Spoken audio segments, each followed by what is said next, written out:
한 주간 잘 지냈습니까? 2주죠, 2주. 2주 만에 뵙네요. 자, 오늘 장로님께서 봉독해 주신 본문 누가복음 13장 31절부터 33절 말씀으로 은혜 주신 말씀의 제목은 예수님의 3일길 사역입니다. 예수님의 3일길 사역. 자, 우리가 지금 사순절 기간이기 때문에 한번 오늘 본문 말씀 가지고도 한번 예수님의 걸으신 길들을 살펴보는 시간 갖고자 오늘 말씀 준비했습니다. 자, 오늘 본문은 예수님의 사역을 가장 함축적으로 표현하고 있는 말씀이에요. 지금 본문의 장소는 어디냐면은 갈릴리예요. 갈릴리. 그래서 갈릴리 근방에서 예수님께서 막 사역을 하고 계신데 예수님이 가는 곳곳마다 인기가 넘쳐나죠. 그러니까 사람들이 막 몰려다니고 하니까 그 갈릴리 사역하신 예수님의 모습이 꼴이 보기가 싫어요. 그래서 예수님을 유대로 보내고자 여기 말고 그냥 유대로 가서 일하라고 거기 있던 바리새인들이 구실을 든 것이 갈릴리 지역을 통치하고 있는 그 분봉 왕 헤롯이 예수님 당신을 죽이려고 합니다.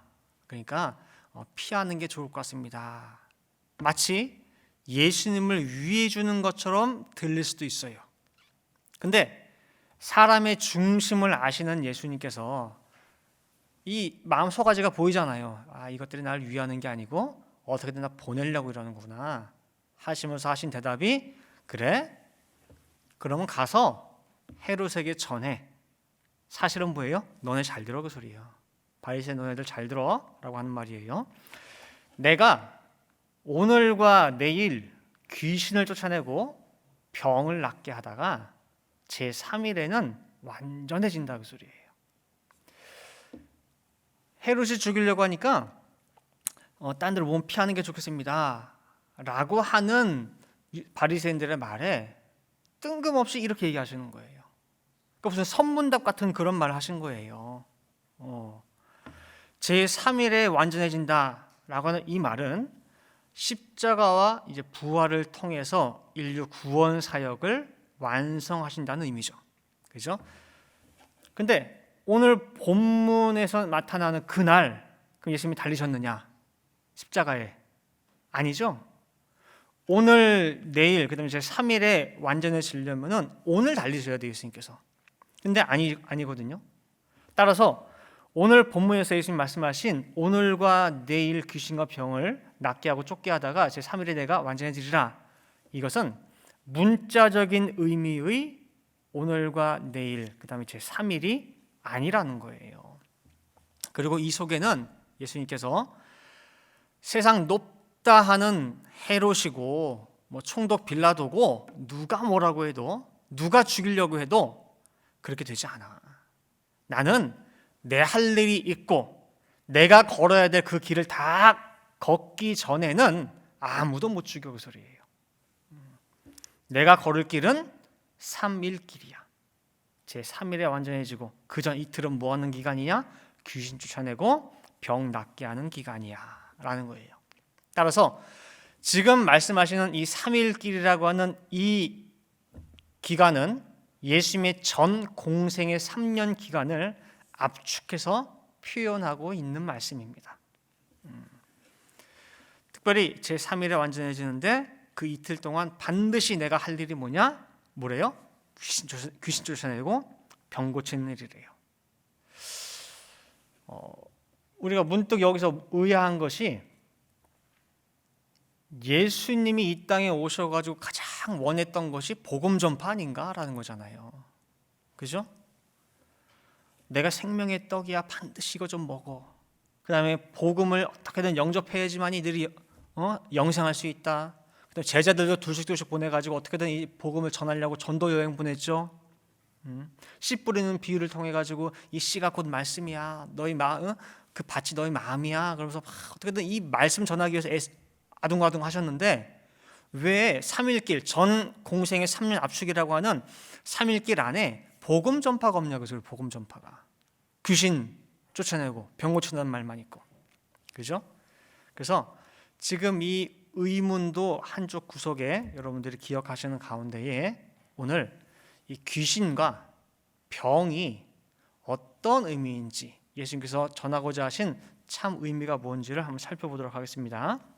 첫 번째로 귀신입니다. 귀신. 이 귀신은 헬라어로 다이모니온이라고 해가지고 다이모니온, 그래서 신적 존재로서 악한 영을 보통 통칭해서 이 귀신이라고 합니다. 자, 여러분들 귀신 그럼 뭐가 떠오르세요? 귀신. 제가 말씀을 가르치다 보면은요, 가장 힘든 점이 뭐냐면은 우리가 처음 머릿속에 입력된 어떤 그 개념들이 있어요. 아니면 어떤 이미지들이 있는데 그것들이 웬만한 노력이 없이는 잘 벗겨지지가 않는다는 거예요. 예를 들면은 자, 우리 하늘로 올라가야 됩니다. 독수리처럼 비상해가지고 하늘로 가야 됩니다. 그럼 하늘 그럼 또 뭐가 떠올라요? 무슨 색깔이에요? 파란 색깔이죠. 하늘 그러면 파란 하늘이에요. 자, 구름 그러면 구름 같은 성도가 됩니다. 구름 뭐예요? 색깔이 이상하게 하얗죠. 뭉게구름 떠올라요. 천사 그러면은 하나님이 천사를 보내서 너를 보호하시리라. 천사 그러면 뭐예요? 어깨 축지에 그쵸, 날개가 있어요. 그러니까 우리가 딱 가지고 있는 것들이 있어요. 그러다 보니까 그 첫 이미지가 어쩔 때는 깨달은 데 있어서 방해가 돼요. 처음에는 어린아이 차원에 있다 보니까 그 방법을 통해서 이해하고 알기 쉽게 그 비유를 썼는데 나중에 그 비유가 나를 막는 경우가 있어요. 마찬가지로 이 귀신도 우리 속에 각인된 이미지가 있어가지고 귀신 그러면 뭐 입고 있어요? 귀신이? 소복 입고 있죠, 하얀 거. 머리는 길죠. 그래서 소복 입고 머리 긴 귀신만 자꾸 떠오르는데 거기만 귀착되지 말고 성경에서 귀신이라고 할 때 그 특징이 뭔가를 살펴봐야 돼요. 특징이 뭔가. 자, 예를 들어 볼게요. 성경에서 늘 술 취하지 말라 그래요. 술 취하지 말라. 근데 또 성경에서 술 취해라 하는 경우가 있어요. 예수님도 내가 가지고 뭐 먹으라 그래요? 포도주 먹으라 그러죠. 포도주 먹으라. 그리고 그래서 이 술 취하는 것도 나쁜 의미가 있지만 좋게 쓰인 경우가 있어요. 사도행전 2장 13절에 보면은 오순절 성령 강림 역사를 맛보고 임재 역사가 있고 이 제자들이 복음 증거를 할 때에 그 제자들의 모습을 보고 사람들이 한 말이 뭐냐? 저것들 새술에 취했다. 그래서 새술이 취했다. 진짜 술에 취한 것이 아닌데 이렇게 얘기한 이유는 뭐냐면은 그 제자들이 하는 행동의 특징이 술 취한 것과 똑같기 때문이에요. 자, 술 취한 사람들의 특징이 뭐예요? 특징. 첫 번째, 보이는 게 없고 자유스러워요. 뵈는 게 없고 자유스러워요. 직장 상사한테도 그 회식자리에서 술 먹고 뭐라 그래요? 야자 그러죠. 야자 그러고 너 말이야 뭐 김부장 님자가 어디 있어요? 부장 뭐 막 그러잖아요. 그래서 그 술 취하면 이거저거 신경 쓰지도 않고 창피한 것도 잊어버리고 그죠? 그냥 풀어지잖아요. 그다음에 또 술 취하면 뭐가 있어요? 술 취하면 특징이 담대해져요. 용기가 생겨요. 싸움도 못하는 사람이 다 나와 그러죠. 내가 누군지 알아 그러면서 어디다 대고 까불어 그러면서 막 다듬비라 그래. 내가 왕년에 뭐 17대 1로 싸웠다 그러고 막 그죠? 담대해집니다. 마찬가지로 제자들도요. 조금 전까지도 죽을까봐 숨어 벌벌 떨던 그 사람들이 성령 임재의 체험을 하고 나서는 뭐예요? 죽일 테면 죽여. 나 무섭지 않아. 담대하게 복음을 증거하고 있는 것입니다. 그 다음에 또 술 취하면 세 번째 특징이 뭐냐면은 말이 유창해져요. 말이. 수줍어서 정말 한마디 말도 못하고 얼굴 빨개지는 사람도 술만 들어가면 어떻게 해요? 달변가가 돼요. 끊이지 않고 말을 해요. 이 제자들도 복음의 달변가로 변모했습니다. 거기에 모인 각 나라에서 온 사람들이 들을 수 있도록 각종 언어로 다 복음을 증거했어요. 그래서 성령 임재의 그런 특징들이 꼭 술 취한 것 같다라고 해가지고 새술이 취했다라고 했어요. 마찬가지로 예수님께서 귀신을 내쫓는다 라고 할 때에 하얀 소복, 긴 머리 귀신만 생각하지 말라는 거죠. 자, 그럼 귀신 들렸을 때의 특징이 뭐냐 그 소리예요. 귀신의 특징 보면은요, 여러 가지겠지만은 한마디로 딱 정의하면은 내 의지가 아니라 무언가가 나를 지배하고 내가 거기에 예속되어 있는 상태예요. 귀신이 들리게 되면 어떻게 해요? 내 의지보다 중요한 순간에 보면은 나 아닌 무언가가 나를 지배하고 내가 거기에 예속되어 따라가게 돼 있어요. 그래서 실제로 우리 드라마나 뭐 옛날에 그 공포영화 같은 데 보면은 귀신들 굶어 죽은 어떤 귀신 들리면은 먹는 거 밝히죠. 끊임없이 먹어요. 또 처녀 귀신, 뭐 총각 귀신 들리게 되면은 색을 밝혀요. 그죠? 그래서 그 사람의 몸과 마음, 생각을 그 귀신이 지배하게 됩니다.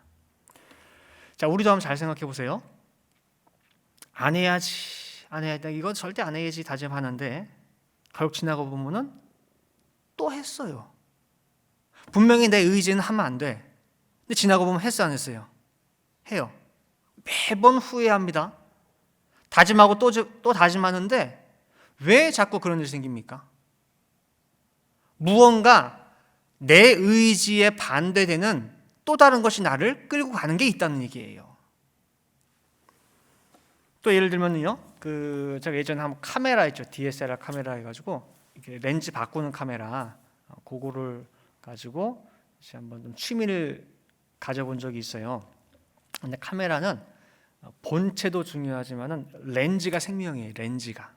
렌즈를 어떤 걸 쓰느냐에 따라서 사진이 달라지긴 하는데, 그래서 동호회에 들어가 가지고 다른 사람들 찍은 이렇게 사진들을 쭉 보다 보면은 기가 막히게 잘 찍었거든요. 나는 안 나오는데 저 사람 어떻게 잘 찍지? 그럼 그다음 어떤 생각이 드냐? 저 사람 렌즈가 좋아서 그런 것 같아. 그럼 어떻게 돼요? 나도 저 렌즈를 바꾸면은 저런 사진이 나오겠지 하다가 그래도 저기 비싼데 그래도 가지고는 싶고 렌즈 바꾸면 내가 뭔가 확 실력이 좋아질 것 같은데 막 고민하다가 순간 누가 오는 줄 아세요? 그렇죠. 지름신이라는 게 와요. 지름신. 확 질러버려요. 이 캐논 렌즈 같은 경우 L 렌즈라고 해서 빨간 태가 있는 것은 렌즈 하나가 기본 1,000불씩 해요. 미니멈 1,000불씩 뭐 2,000불씩 하거든요. 지름신이 강림하사 질러버려요. 그럼 나중에 정신 딱 차리고 나면 어떻게 해요? 와이프가 바가지를 긁죠. 뭐 생활은 빵꾸 나죠. 막 그러면 꼭 후회해요. 내가 미쳤지. 내가 그놈의 지름신 그러면서 뭐예요? 나중에 어느 순간 또 그분이 오셔요. 그럼 잘 보세요. 여기서도 보면은 안 해야지 하는데 왜 또 해요? 지름신? 오늘 본문의 말씀을 하면 귀신? 한국에서도 보면요, 게임 중독된 분들이 있어요. 몇 날 며칠을 앉아도요 초인적인 힘이 나와서 거뜬해요. 실제로 한국에서 게임 중독에 빠진 아버지가 일주일을 안 자고 그냥 내리 게임만 하다가 3살짜리 자식을 굶겨 죽인 일이 있어요. 자, 여러분들 볼 때 이게 제정신입니까? 이게 세상 권력자들 모습 봐도요 그래요. 그 자리를 차지하기 위해서 아니면 그 자리를 유지하기 위해서 말도 안 되는 일들을 저지르고 그러고도 너무나 천연덕스럽게 나오는 모습을 보면서 왜 저렇게 살지? 너무나 개탄스러운 가운데에 자연스럽게 나오는 말이 저 사람을 정말 뭐에 씌었나? 라고 하죠. 그렇지 않고서 어떻게 저렇게 뻔뻔할 수가 있지? 라고 하면서 예수님이 말씀하신 귀신을 쫓아낸다 라고 하는 의미가 피부적으로 와닿게 되는 거예요. 말씀하신 귀신이라는 것이 이런 무언가에 종속된 상태를 말씀하시는구나라는 거예요. 어떤 사람은 돈 귀신, 어떤 사람은 여자 귀신, 어떤 사람은 게임 귀신, 어떤 사람은 권력 귀신. 세상적으로는 너무나 똑똑하고 잘난 엘리트들인데 영적으로 볼 때는 세상 각종 귀신에 다 씌어가지고 그거 붙잡으려고 아둥바둥 살고 있는 거예요. 이것을 어떻게 하느냐? 마태 4장 1절부터 10절에 보면은요, 사단이 예수님을 3번 시험하죠. 그 3가지 시험 중에 하나가 천하 만국의 영광을 다 보여줘요. 예수야, 네가 나한테 절하면은 너 원하는 거 다 줄게. 나한테 절하게만 해봐. 사단이 잡고 있는 천하 만국의 영광, 그 속에는요 없는 게 없어요. 돈도 있고 여자도 있고 권세도 있고 명예도 있고 모두 다 있어요. 미국 대통령 자리는 있을까 없을까요? 다 있겠죠 거기에. 그 모든 것의 주인이 누구냐? 사단이고 또한 귀신이라는 거예요. 그래서 이 세상은 다시 말하면은 사단 본거지이고 귀신의 처소고, 그 안에 어불려 살아가는 사람들은 무슨 귀신이든 적어도 하나에는 홀려서 살아가게 되어 있습니다. 그게 그 사람의 삶의 목적이 되고, 그게 그 사람의 삶의 원동력이 되고, 또 그 사람의 기쁨의 근원이 되는 거예요. 요한계시록 18장 2절 말씀 보시면은요, 힘센 음성으로 외쳐가로되 무너졌도다 무너졌도다 큰 성 바벨론이여 귀신의 처소와 각종 더러운 영에 모이는 곳과 각종 더럽고 가증한 새에 모이는 곳이 되었도다. 큰 성 바벨론으로 대변되는 그 세상 안에 뭐가 바글바글하대요? 귀신. 그죠?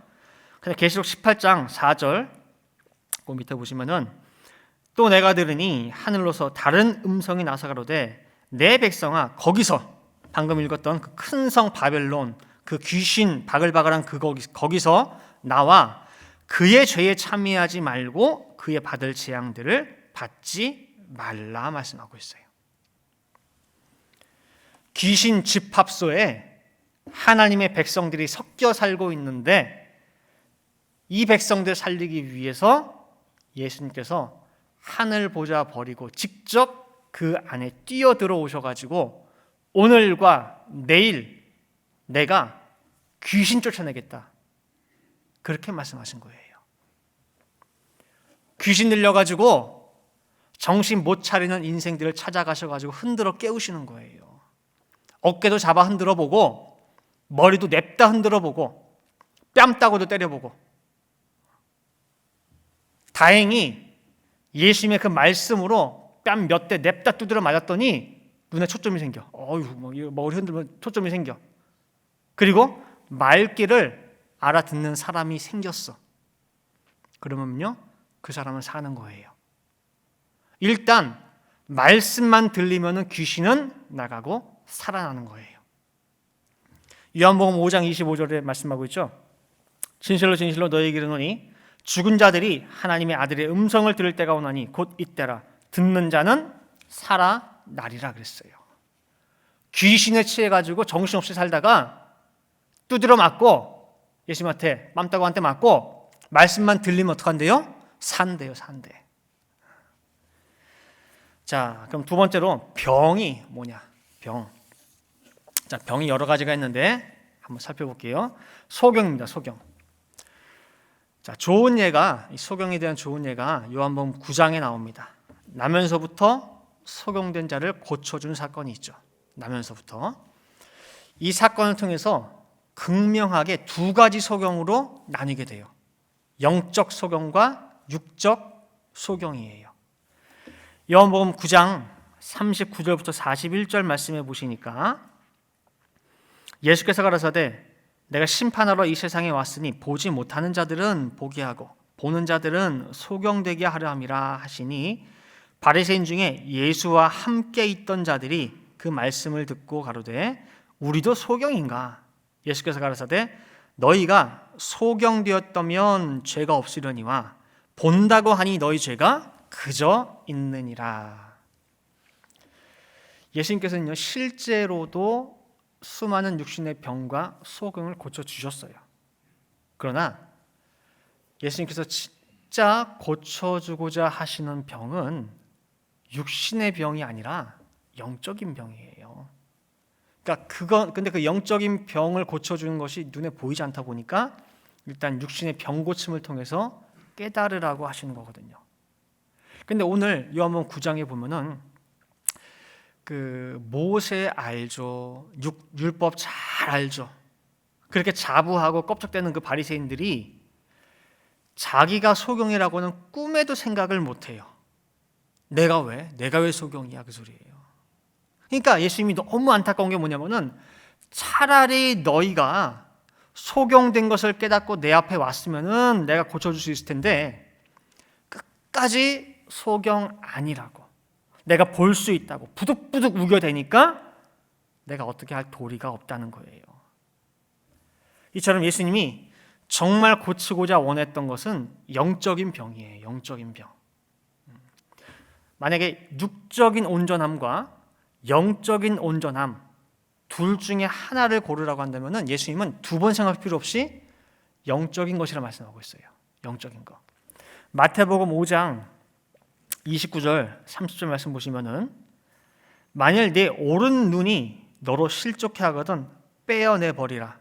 네 백체 중 하나가 없어지고 온 몸이 지옥에 던지지 않는 것이 유익하며 또한 만일 네 오른손이 너로 실족해 하거든 찍어내 버리라.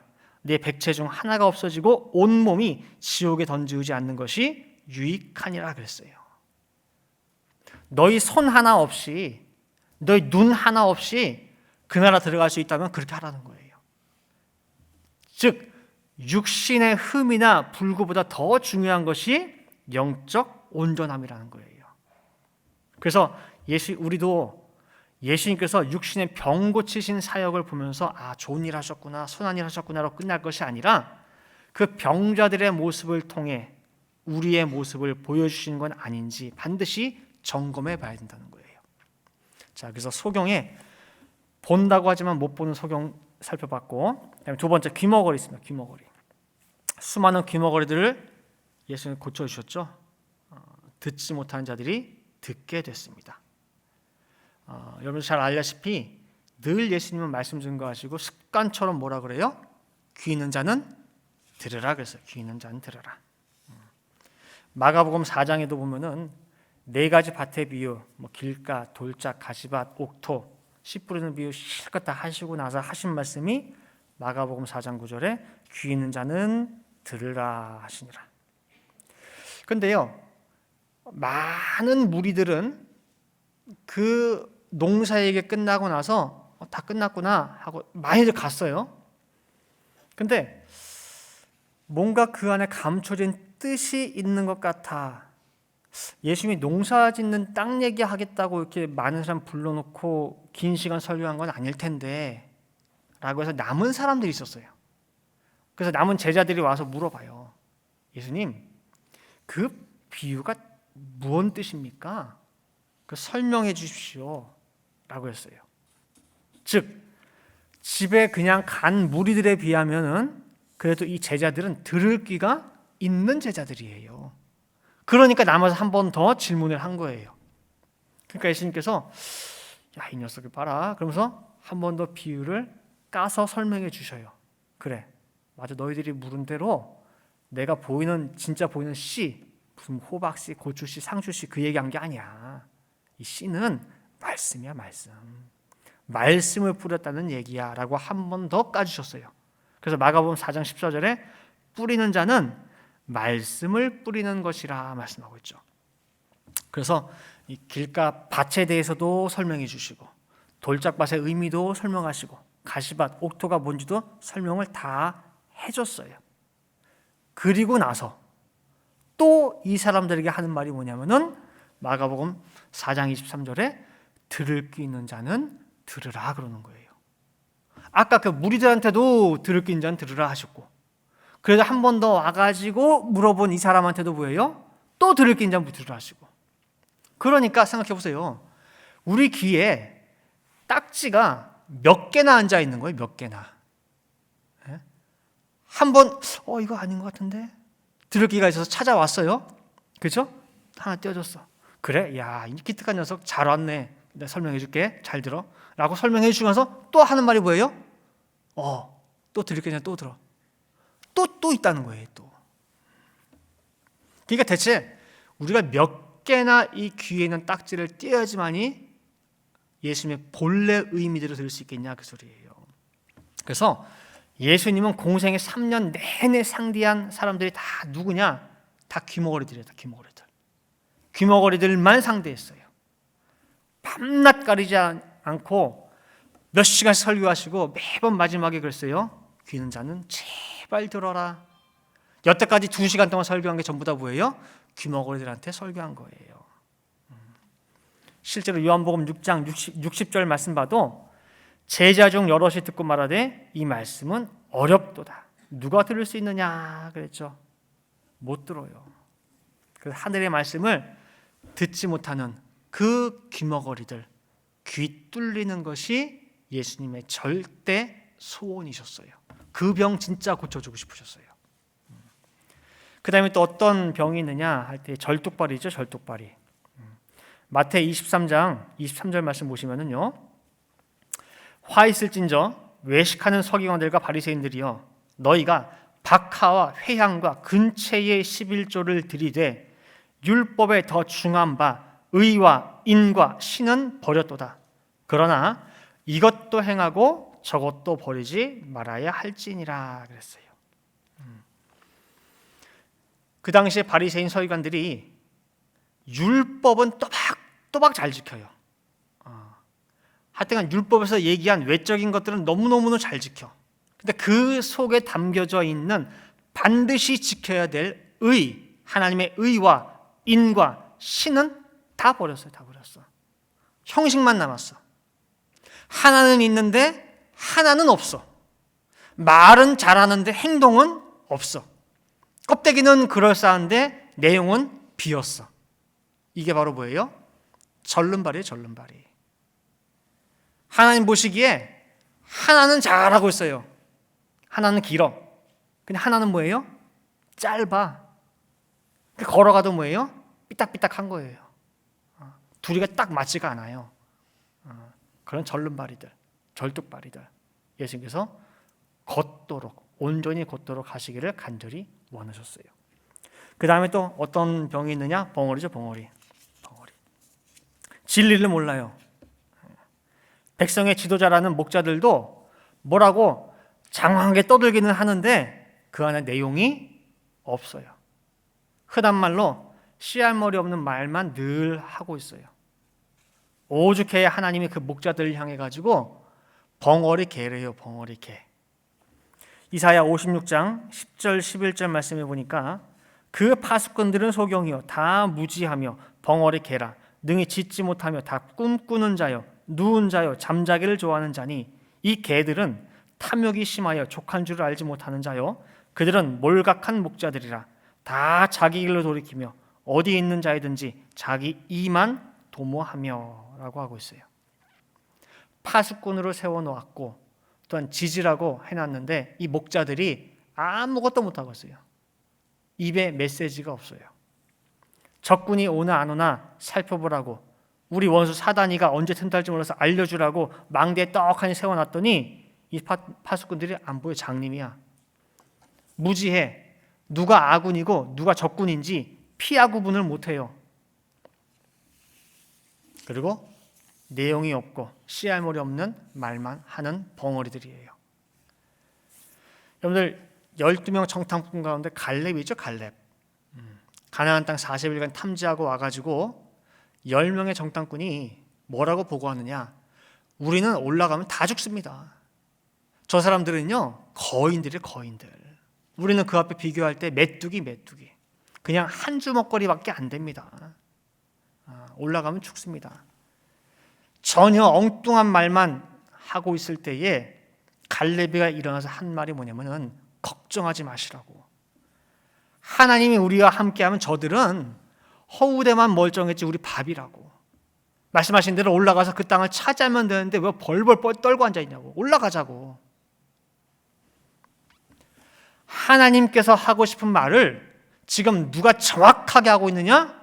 갈렙이가. 그러니까 하나님 보시기에 야 갈렙아 내 말이 그 말이야. 말 잘했다. 네 말을 들으니 내 속이 시원하다는 거예요. 그래서 갈렙의 이름이 뜻이 뭡니까? 짖는 개예요. 짖는 개. 아까 그 몰각한 목자들은 벙어리 개, 갈렙은 짖는 개라는 거예요. 다시 말하면 말을 하기는 하는데 그 벙어리 개들은 말 속에 아무런 메시지가 없어요. 근데 갈렙은 똑같이 말을 해도 그 안에 하나님이 그토록 원하시는 메시지가 담뿍 담겨 있어요. 하나님의 심령이 그대로 담겨져 있고, 하나님의 뜻이 담겨져 있고, 하나님의 생각이 담겨져 있고, 알맹이가 꽉 찬 말씀이라는 거예요. 그것을 제대로 갈렙이 전파하고 있는 거예요. 자, 우리 말 속에는, 우리가 하는 말 속에는 과연 씨알이 있습니까? 없습니까? 예? 있죠.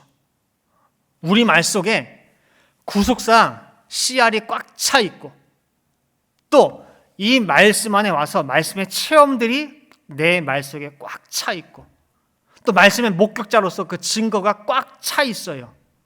그러면 그 다음에 할 일은 뭐겠어요? 입국 다물고 있을래요? 그럼 벙어리예요, 벙어리. 그럼 우리 병자예요, 병자. 무슨 병? 벙어리. 메시지가 꽉 차 있고 말씀이 꽉 차 있으면 그 다음에 뭐예요? 입을 벌려서 이 말씀을 크게 외쳐야죠. 아시겠죠? 벙어리 뜻이 그거예요. 자, 이제 결론 내도록 하겠습니다. 예수님께서는 자신의 모든 생애를 압축해가지고 3일길로 말씀하셨습니다. 오늘과 내일 귀신과 병을 낫게 하다가 제3일에 내가 완전해지리라. 즉 제3일에 귀신과 병을 끝장내겠다는 거예요. 이놈의 귀신 새끼들 나갔다가 다시 돌아오거나 아니면 다른 놈 데려오지 않고, 또 병 나았다가 다시 재발하는 일 없이 완전히 종지부를 찍겠다는 거예요. 언제? 제3일에. 근데 그 제3일에 끝장내는 장소가 어디라는 거예요? 십자가. 어떠한 귀신과 병에 걸렸든지 예수님의 십자가만 있으면은 해결된다는 거예요. 그래서 이 십자가 사건을 구약에서 미리 예표한 것이 바로 광야에 나타나는데, 광야 노정 가운데 분원입니다. 분원. 뱀에 물린 자들마다 장대에 매단 놋뱀을 보고 살았거든요. 민수기 21장 9절에 모세가 놋뱀을 만들어 장대 위에 다니 뱀에게 물린 자마다 놋뱀을 쳐다본 즉 살더라 그랬어요. 그죠? 마찬가지로 요한복음 3장 14절 15절 말씀에 모세가 광야에서 뱀을 든 것 같이 인자도 들려야 하리니 이는 저를 믿는 자마다 영생을 얻게 하려 하심이니라 그랬어요. 자, 분원에서 뱀에 물렸죠? 자, 독사에 물리게 되면은 증상이 뭡니까? 여러 가지 있겠지만은 이 독이 들어가면은요, 눈이 멀어서 소경이 되죠. 또 귀가 막혀서 귀머거리가 됩니다. 그리고 독이 퍼지면 또 입이 마비가 되어서 벙어리가 되죠. 또 온몸에 독이 퍼지게 되면 걷지도 못하고 안진뱅이가 됩니다. 그리고 마침내 결국은 죽습니다. 즉 뱀에 물리게 된 증상이 소경된 자들이고 귀머거리 된 자들이고 벙어리 된 자들이고 안진뱅이 된 자들이에요. 그리고 결국 다 죽어요. 그 모든 소경, 귀머거리, 벙어리, 안진뱅이 죽을 자들 다 놋뱀 쳐다보라는 거예요. 보면은 믿고 쳐다보면은 산다는 거거든요. 모세 때 그 수많은 소경, 귀머거리, 벙어리들 다 장대 달린 놋뱀통에 생명을 얻었듯이 예수님께서도 오늘과 내일에 해당하는 이 모든 것들, 각종 병과 귀신들을 다 모아다가 어디로 끌고 가느냐? 장대 위에, 십자가에다가, 거기다가 다 매달아서 못 박은 거예요. 다시는 믿는 자 괴롭히지 못하도록. 그리고 제3일에 어떻게 되셨느냐? 부활하셨죠. 완전케 되신 것입니다. 겉보기에는 예수님이 처참하게 달린 것 같아 보입니다. 피 철철 흘리면서. 그런데 제대로 눈 떠서 보니까 세상 마음대로 주무르던 사단 마귀 귀신들이 거기 다 달려있는 거예요. 예수님이 다 싸잡아다 거기 못 박았거든요. 그래서 골로새 2장 14절, 15절 말씀 보시면은요, 우리를 거스리고 우리를 대적하는 의문에 쓴 증서를 도말하시고 제하여 버리사 십자가에 못 박으시고 정사와 권세를 벗어버려 밝히 드러내시고 십자가로 승리하셨느니라 말씀하고 있어요. 사단이가 성도들 참소할 때, 고소할 때, 정죄할 때 쓰는 것이 뭐냐면은 의문, 율법서 있죠, 율법서. 의문에 쓴 증서를 가지고 고소하고 참소하고 하나님께 대들거든요. 근데 그 증서를 전부 다 어디다 박았대요? 십자가에 못 박으시고 또한 정사와 권세를 벗어버려 그랬어요. 이 말은 무슨 뜻이냐? 세상 정사와 권세 잡은 자가 누구예요? 세상 정사와 권세 잡은 자, 사단이죠, 사단. 사단의 정체를 만천하에 밝히 십자가에서 드러냈다는 거예요. 이 골로새 2장 15절 말씀을 현대인의 성경에서는 이렇게 번역하고 있습니다. 그리스도께서는 사탄의 권세를 짓밟아 십자가로 승리하셔서 그것을 사람들에게 보여주셨습니다 라는 거예요. 아까 정사와 권세라고 하는 사단의 권세를 어디다가? 십자가에다가 못 박아가지고 만천하에 공개하셨다는 거예요. 그러니 이 십자가의 기가 막힌 비밀을 사도 바울이 깨닫고 무릎을 치면서 한 말이 뭐냐면은, 이야, 이 십자가가 최고구나. 그렇게 나를 괴롭히는 사단 마귀, 귀신 이기는 방법은 십자가밖에 없구나라는 거예요. 그래서 이제 내가 자랑할 거라고는 뭐밖에 없느냐? 십자가밖에 없다는 거예요. 갈라디아 6장 14절 말씀에 그러나 내게는 우리 주 예수 그리스도의 십자가 외에 결코 자랑할 것이 없으니 그리스도로 말미암아 세상이 나를 대하여 십자가에 못 박히고 내가 또한 세상을 대하여 그러하니라 그랬죠. 아까 뭐라고 그랬어요? 세상에 속한 모든 귀신들, 병들 다 어디다 끌어다 박았다고 했어요? 십자가에 했다고요. 여기 보니까 세상이 나를 대하여 십자가에 뭐하고? 못 박히고 그랬잖아요. 못 박히고. 그죠? 십자가를 사이에 두고 세상과 나는 영원히 이제는 빠이빠이예요. 이별이에요, 이별. 세상에 바글바글하던 그 귀신들 이제는 나한테 못 와요. 나 괴롭히지도 못하고 나도 더 이상 이제는 그전에는 돈 귀신이 좀 들어와가지고 뭐 좋았거든요. 근데 이제 더 이상은 그 귀신이 나를 기쁘게 못해. 이제는 시들번거지야. 재미가 없어. 그 당시에 그렇게 재밌었던 게, 그렇게 기쁨을 주는 것들이 십자가를 딱 통과하고 나니까 뭐예요? 그 다음부터는 나한테 아무런 감흥이 없어. 즉 다시 말하면 뭐예요? 나를 대하여 세상의 모든 귀신들이 십자가에 다 못 박혀버려가지고 나한테 덤비지를 못하는 거예요. 나도 그쪽에 갈 필요가 없고. 그게 십자가예요. 그래서 이러한 세상 귀신들, 나를 괴롭히는 이런 병들, 이런 모든 것들이 우리 성도들 개인마다, 가정마다, 직장마다, 사업마다 다 처분되기를 바랍니다. 이게 사도 바울만의 이야기가 아니에요. 십자가 자랑하는 게 사도 바울만의 이야기가 아니라 우리 이야기가 되어야 된다는 거예요. 갈라디아 5장 24절 말씀 볼 때에도 그리스도 예수의 사람들은, 그렇죠? 그리스도 예수의 사람들, 곧 우리는 육체와 함께 그 정과 욕심을 십자가에 못 박았느니라. 그렇죠? 오늘 말씀에 의하면 귀신들을 다 십자가에다가 못 박았다는 거예요. 그래서 오늘 예수님의 걸으신 3일길을 살펴봤는데, 오늘과 내일은 귀신과 병의 정체를 다 까발리는 기간이에요. 예수님께서 오늘과 내일 세상 귀신이 어떤 것들인지, 병들이 어떤 건지 다 보여주시면서 우리 증인 만드시는 거예요. 평생 떨어지지 않고 쫓아다니는 이 병들, 이 귀신들 아주 징글징글하지 않냐라고 우리한테 물어보는 거예요. 잘 봐, 징글징글하지? 그럼 우리 뭐라고 그래야 돼요? 아주 진절이 납니다 해야죠. 진절이 난다고. 전 좋던데요. 그럼 어떻게 해요? 안 되죠. 그러면 아주 진절이 납니다 그래야죠. 지긋지긋합니다. 그럼 예수님께서 뭐라 그래요? 그러면 나랑 같이 제3일로 가자 그러시는 거예요. 제3일로 가자. 십자가에 다 못 박아 버리자 그러는 거예요. 그리고 예수님 먼저 앞서 가시는 거예요. 썩은 육신의 눈으로 볼 때는 죽는 것 같아 보이지만 그게 사는 길이야. 내가 먼저 갈 테니까 잘 보고 따라와 그러는 거예요. 그래서 앞서간 예수님이 오늘과 내일 그리고 제3일에 모든 역사를 통해서 완성하시는 모습을 우리는 봐요. 그러면 이제는 자신감이 생기죠.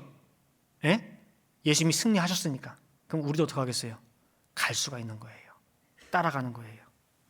그래서 우리를 붙잡고 있는, 지금까지 붙잡고 안 놔주는 이 징글징글한 세상의 정과 욕심, 온갖 병과 귀신들 다 묶어다가 십자가에 못 박고 승리하시는 우리 모든 늘푸른 동산의 성도님 개개인, 가정, 모든 식구들 되기를 간절히 바라겠습니다. 함께 기도하시겠습니다. 사랑과 은혜가 충만하신 아버지 하나님, 이렇게 거룩한 주일을 맞이하여서 정말 아버지의 존전으로 저희들 발걸음 인도하여 주시고 또 거룩한 예배에 임할 수 있도록 하여 주심을 아버지 감사드립니다. 이 시간 예배에 임하는 저희들의 모든 마음과 뜻과 정성이 하나로 모아줄 수 있게 도와주시고 세상에 더러운 모든 죄악 하나 없이 깨끗한 기도와 거룩한 모습으로 아버지를 기쁘게 하는 이한 시간 듣기를 간절히 바라고 나옵나이다. 아버지 하나님, 오늘 예수님의 걸으신 그 3일길 사역을 통하여서 각자 나의 모습, 우리의 모습을 살펴보았습니다. 귀신이 바글바글한 이 큰 성 바벨론이 바로 우리가 살아가는 이 세상입니다. 나도 알지 못하는 가운데에 내가 소경이든 절름발이든 귀머거리든 그 뱀의 독에 의해서 그 병을 지금까지 알아오고 있었으며 또한 나를 미혹하고 유혹하는 어떠한 귀신들이든 간에 달라붙어가지고 정말 그것이 나의 삶의 목적이 되었고 나의 삶의 의욕이 되었고 의욕을 복돋아 주었고 또한 나에게 기쁨을 주는 삶의 기쁨의 원천인 줄 알고 살아왔습니다. 그러나 이제는 말씀에 정말 몽둥이로 정말 저들이 정신을 바짝 차리는 가운데에 정말 그것이 내 삶의 목적과 목표와 나아갈 방향이 아니라 온전히 하늘에 계신 또한 나의 하늘의 본향이 내가 갈 곳임을 정확히 깨닫고 이제는 정신 차리고 똑바로 말씀의 길을 정진할 수 있는 우리 모든 성도들 될 수 있도록 인도하여 주시옵소서. 정말 예수님이 분명히 저희들 앞서 가셔서 오늘과 내일의 길을 걸으시고 제3일에 십자가를 통하여 정말 온전히 승리하실 모습을 보았습니다. 믿는 저희 성도들에게는 십자가가 절대로 패배와 망하는 십자가가 아니고 승리의 십자가인 줄 믿사오매 저희들 또한 예수의 자취를 따라서 온전히 그 길을 걸어가고 마침내 승리하고 정말 새 생명을 얻을 수 있는 저희 모든 성도들 될 수 있도록 인도하여 주시옵소서. 이 사순절 기간 금식을 통하여서 또 여러 가지 모습으로 예수 그리스도의 고난의 발자취를 쫓아가고자 하는 가운데 있습니다. 그 모든 과정 하나하나 통해서 정말 저를 깨달을 수 있게 도와주시고 삶 가운데에 예수 그리스도와 함께 동행할 수 있는 저희 모든 성도들에게 도와주시옵소서. 오늘 주신 말씀 그대로 하나하나 깨닫고 실천하고 저희들이 인격화될 줄 믿고 감사드리며 이 모든 말씀 사랑이 많으신 예수 그리스도 받들어 기도 올려옵나이다. 아멘.